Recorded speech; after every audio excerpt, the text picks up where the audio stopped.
legends. We lost some legends. Welcome to Dallas, what hood you reppin', be careful. You know the rest of the steps. Hola, ¿cómo estás? Poofy Man back again with another episode of the Poofy Man podcast, delivered in real time by none other than Poofy Man himself. How we doing today? Welcome. Happy Friday, folks. So, today I want to talk about someone who I have grown to really fuck with. And you might not like him. I don't know. He's very divisive. Charleston White.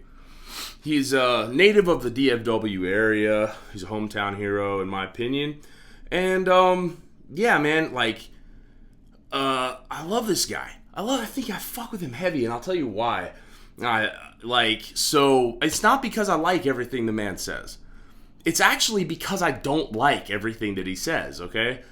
So hear me out. That sounds kind of contradictory, but I don't like people based off of what they believe.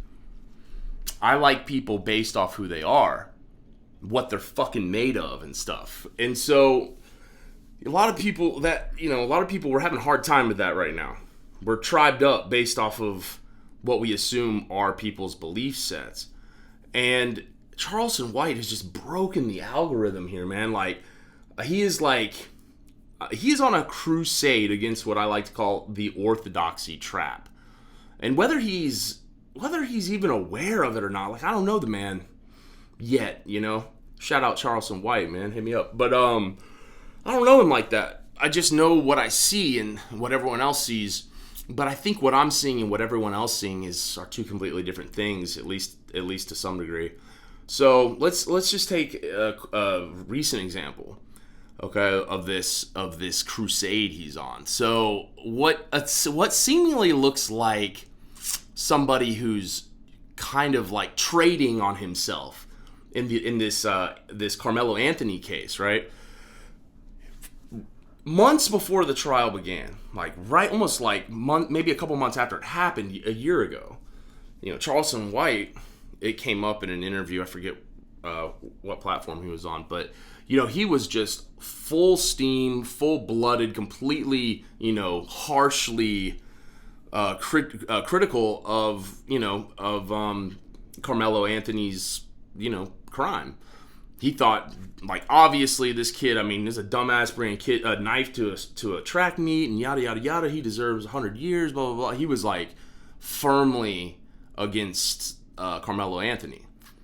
Right? As we approach the trial, he seems to have flip-flopped. Now he's literally financing the Anthony family, to help support them in their pursuit of finding, competent defense and stuff. But a lot of people see that and go, what a clown. This guy doesn't believe in anything. He's doing this for the money and all that stuff. And it's yeah, man, that's what it would look like if you think if podcast money was worth compromising your integrity. This is a man who's been doing this shit for a long time, man. Before y'all even knew his name, before anyone knew who this guy was. And if you don't know his name, check him out, Charleston White. He's all over the social media, and you're going to see all kinds of stuff, fucking hilarious crash outs, all kinds of fun stuff. But if you actually listen to the man, right, it's not like he hasn't thought through literally every single angle of both sides, respectively. And I love that. I love that he critically, it's I feel like I share that with him. Sometimes I'll be at a red light, and I can just imagine him literally having a cross-examining myself in a fictitious, legal setting. You know, if I feel like I see something and I start talking to myself in my mind about how I disagree or agree with something. All of a sudden, I have an impulse to stop myself and then take on my own initial response to defend my opposition in some way. And so that exercise teaches you restraint, and it teaches you objectivity, and it helps you fully work through. It helps you shed emotions that are influencing you to, pursue the wrong direction. Emotions just muddy the waters.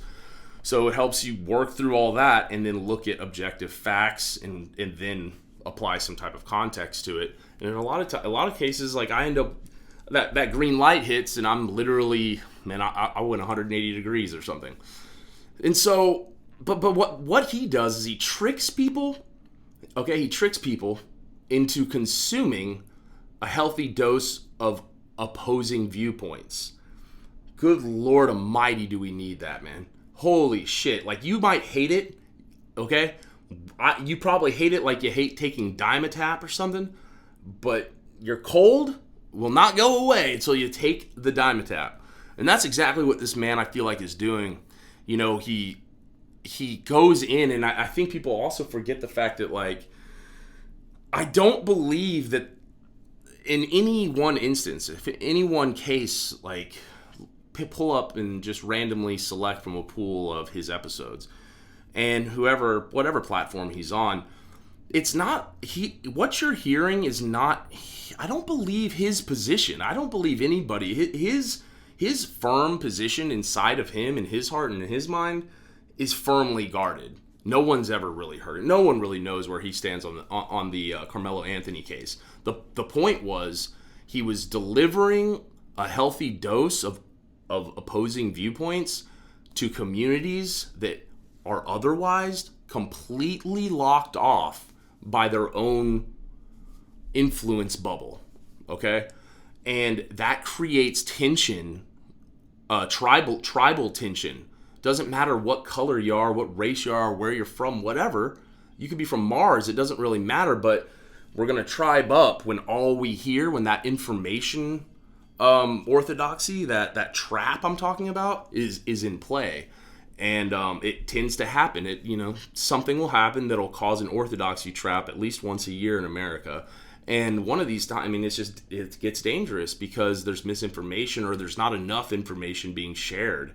He's like an unsturdy bridge or something, but it's the only bridge you got to the other side to understand what's going on.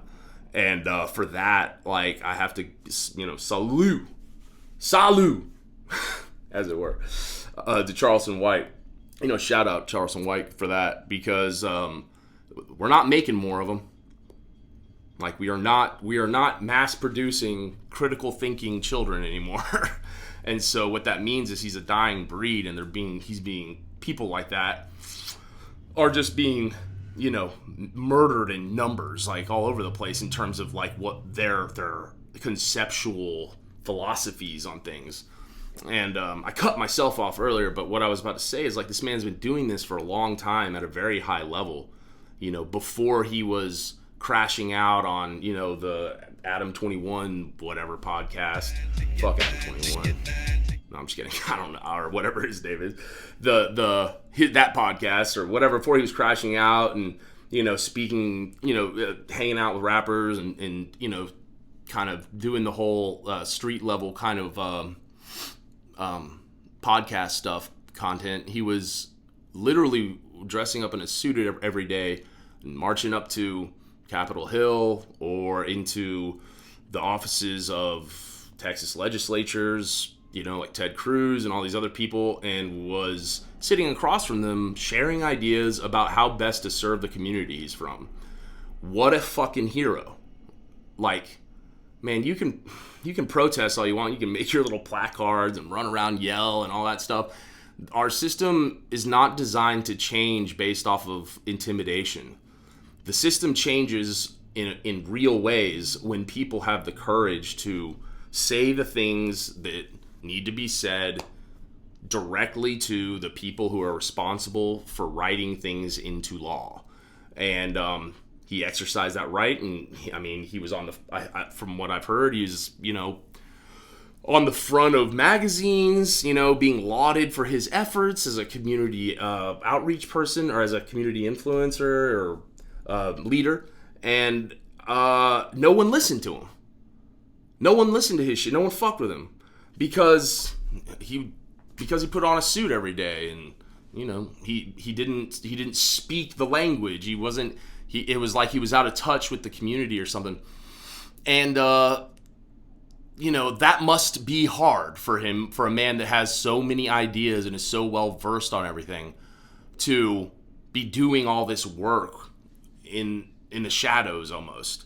And so he decided to drop the fucking suit and, start reaching out in a relevant way to people. And that's where you get these crash outs and these funny moments from him. Because what it does is it tricks you into going like, oh, okay, like I fuck with that. Like I can relate to that. But by the end of it, he's forced you to take your dose of opposing viewpoints. Sometimes you might go through a whole episode and it might reinforce what you believe. But not entirely, though. Not entirely. And so, like, when he sits down with these people, he has already read up on every goddamn point on both sides, respectively. And whichever one is going to piss off the interviewer and the people watching the most is the one he's going to take, which ultimately is the best dose of social Dimetapp you can take, and you should take it. And we do. And if nothing else, it's at least chipping away at some of the problems we have, or that we will have down the line. So, anyways, shout out fucking Charleston White. Hit me up, man. I fuck with you heavy. This is Poofy Man. Till next episode, I'm out of here. Oh shit. Welcome to Dallas, the home of the killers. Welcome to Dallas, sharks and gorillas. The girls, they going harder than. Welcome to Dallas, we lost some legends. Welcome to Dallas, what hood you reppin', be careful. You know the rest, be steady.